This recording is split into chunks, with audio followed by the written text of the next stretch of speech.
कहीं दूर बुलंद व बाला पहाड़ों की आगोश में एक छोटा सा गांव आबाद था। यहाँ के लोग सादगी और सुकून से भरपूर जिंदगी बसर करते थे। फितरत के करीब रहने की वजह से उनकी जिंदगी में एक खास तरतीब थी।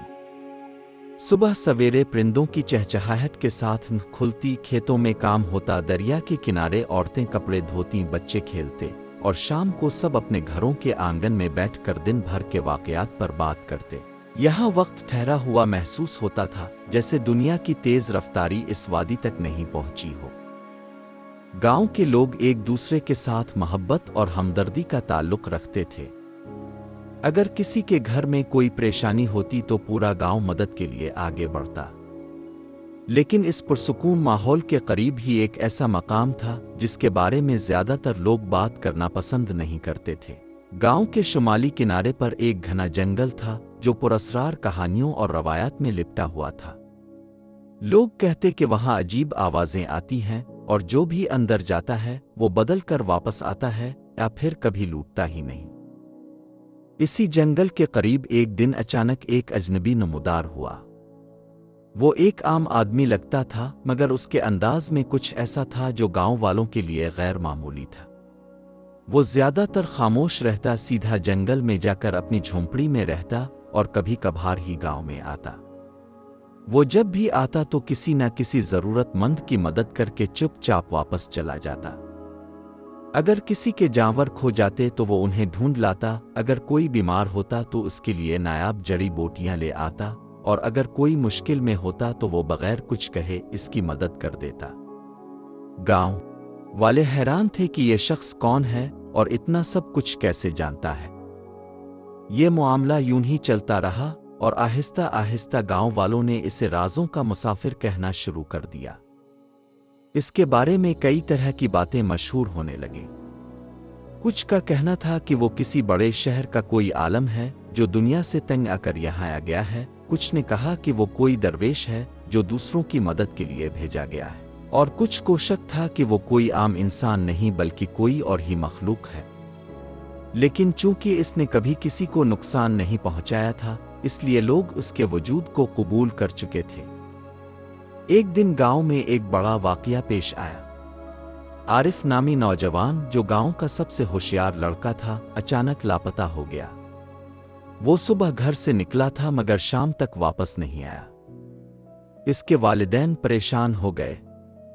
पूरे गांव ने इसे तलाश करना शुरू कर दिया मगर कोई सरा ना मिला। ये खबर जब राजों के मुसाफिर तक पहुंची तो वो चुपचाप खड़ा रहा, जैसे किसी गहरी सोच में डूबा हो। फिर वो अचानक उठा और जंगल की तरफ चलने लगा।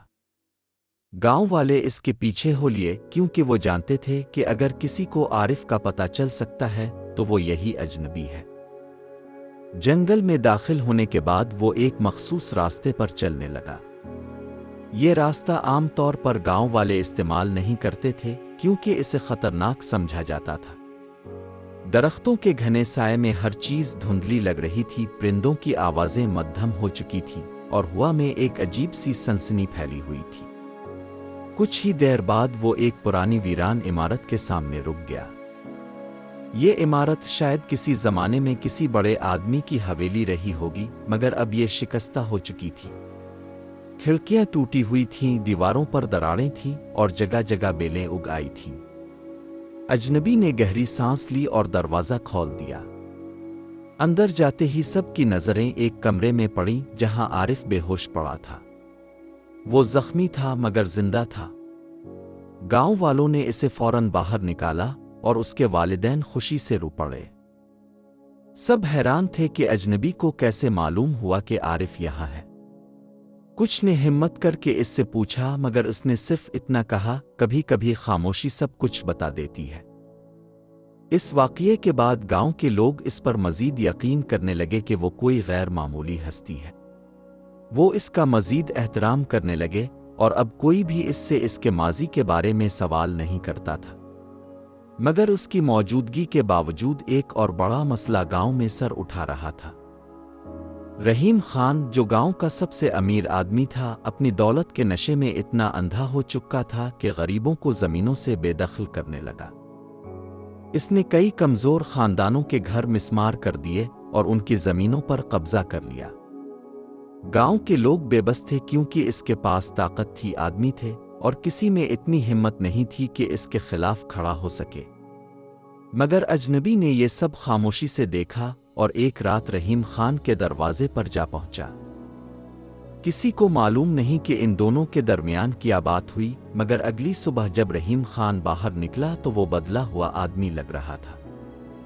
اس نے سب کو جمع کر کے اعلان کیا کہ وہ اپنی تمام زمینیں ان کے اصل مالکان کو واپس کر دے گا اور غریبوں کی مدد کرے گا۔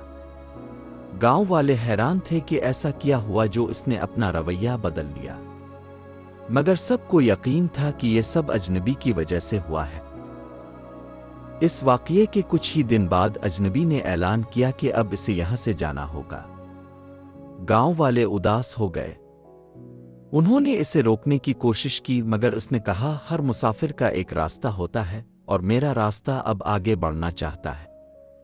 وہ صبح سویرے اپنی مختصر سی گٹھی باندھ کر چلنے لگا۔ گاؤں والے اسے الوداع کہنے کے لیے جمع ہوئے۔ وہ سب جانتے تھے کہ وہ شاید اسے دوبارہ کبھی نہ دیکھ سکیں، مگر وہ ہمیشہ ان کے دلوں میں رہے گا۔ جب وہ پہاڑوں کے راستے پر چلا گیا اور دھند میں گم ہو گیا تو گاؤں میں ایک عجیب سی خاموشی چھا گئی، مگر یہ خاموشی اداسی کی نہیں بلکہ ایک نئی روشنی کی تھی۔ گاؤں والے اب پہلے سے زیادہ مہربان اور نیک دل ہو چکے تھے۔ وہ ایک دوسرے کی مدد کرتے، ظلم کے خلاف کھڑے ہوتے اور نیکی کے اصولوں پر چلنے لگے۔ اجنبی کے جانے کے بعد گاؤں میں ایک نئی روح بیدار ہو چکی تھی۔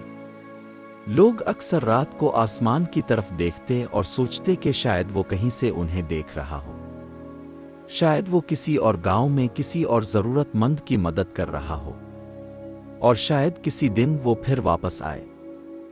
یہ کہانی ہمیں سکھاتی ہے کہ ہر انسان کے اندر ایک راز چھپا ہوتا ہے۔